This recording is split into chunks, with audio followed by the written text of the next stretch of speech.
अष्ट सिद्धि नवनिधि के दाता हनुमान जी को हमारा कोटि कोटि प्रणाम है। मंगलवार को अंजनी पुत्र हनुमान जी का उपवास, सच्चे मन से पूजा और व्रत कथा कहने और सुनने से हनुमान जी की विशेष कृपा प्राप्त होती है और सभी कष्ट दूर होते हैं।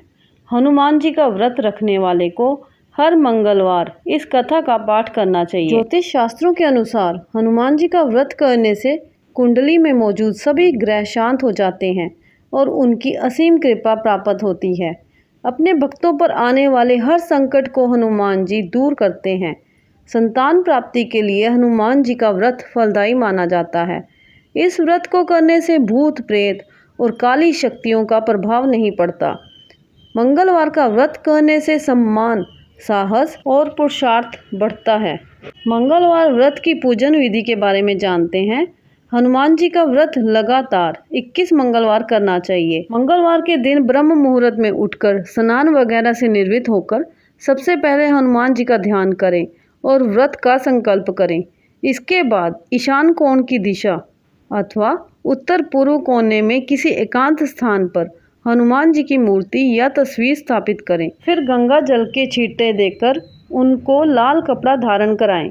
फिर पुष्प, रोली और अक्षत के छींटे दें। इसके बाद चमेली के तेल का दीपक जलाएं और तेल की कुछ छींटे मूर्ति या तस्वीर पर डाल दें। इसके बाद हनुमान जी को फूल अर्पित करें और अक्षत व फूल हाथ में रखकर उनकी कथा सुनें और हनुमान चालीसा और सुंदरकांड का पाठ भी करें। इसके बाद आप भोग लगाएं और अपनी मनोकामना बाबा से कहें और प्रसाद सभी में वितरण कर दें। अगर संभव हो सके तो दान ज़रूर करें। शाम के समय भी हनुमान मंदिर जाकर चमेली के तेल का दीपक जलाएं और सुंदरकांड का पाठ करें और उनकी आरती करें। 21 मंगलवार के व्रत होने के बाद 22वें मंगलवार को विधि विधान के साथ बजरंगबली जी का पूजा कर उन्हें चोला चढ़ाएं। उसके बाद 21 ब्राह्मणों को बुलाकर उन्हें भोजन कराएं और क्षमता अनुसार दान दक्षिणा दें। मंगलवार व्रत कथा आरंभ करते हैं। एक समय की बात है, एक ब्राह्मण दंपति प्रेम भाव से साथ साथ रहते थे, लेकिन उनकी कोई संतान ना होने के कारण दुखी रहते थे। ब्राह्मण हर मंगलवार के दिन वन जाकर हनुमान जी की पूजा करने जाता था और संतान की कामना करता था। ब्राह्मण की पत्नी भी हनुमान जी की बहुत बड़ी भक्त थी और मंगलवार का व्रत रखती थी। वह हमेशा मंगलवार के दिन हनुमान जी को भोग लगाकर ही भोजन करती थी। एक बार व्रत के दिन ब्राह्मणी भोजन नहीं बना पाई, जिससे हनुमान जी को भोग नहीं लगा सकी। तब उसने प्रण किया कि वह अगले मंगलवार को हनुमान जी को भोग लगाकर ही भोजन करेगी। वह 6 दिन तक भूखी प्यासी रही और मंगलवार के दिन व्रत के दौरान बेहोश हो गई। ब्राह्मणी की निष्ठा और लगन को देखकर हनुमान जी बहुत प्रसन्न हुए और आशीर्वाद के रूप में एक संतान दी और कहा कि ये तुम्हारी बहुत सेवा करेगा। संतान पाकर ब्राह्मणी बहुत प्रसन्न हुई और उसके बालक का नाम मंगल रखा।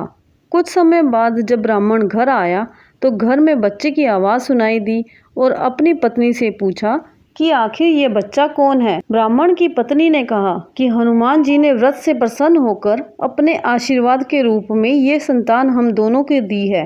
ब्राह्मण को अपनी पत्नी की इस बात पर विश्वास नहीं हुआ। एक दिन जब ब्राह्मणी घर पर नहीं थी तो ब्राह्मण ने मौका देखकर बच्चे को कुएं में गिरा दिया। जब ब्राह्मणी घर लौटी तो उसने मंगल के बारे में पूछा। तभी पीछे से मंगल मुस्कुराकर आ गया और ब्राह्मण बच्चे को देखकर आश्चर्यचकित रह गया। रात को हनुमान जी ने ब्राह्मण को सपने में दर्शन दिए और बताया कि ये संतान तुम्हारी है। ब्राह्मण सत्य जानकर बहुत खुश हुआ। इसके बाद ब्राह्मण दंपति प्रत्येक मंगलवार को व्रत रखने लगे। शास्त्रों के अनुसार जो भी मनुष्य मंगलवार व्रत कथा को पढ़ता व सुनता है, उसे हनुमान जी की विशेष कृपा प्राप्त होती है। उसके सभी कष्ट दूर होते हैं और हनुमान जी की दया के पात्र बनते हैं। बोलो बजरंग बली की जय, बजरंग बली की जय, बोलो बजरंग बली की जय।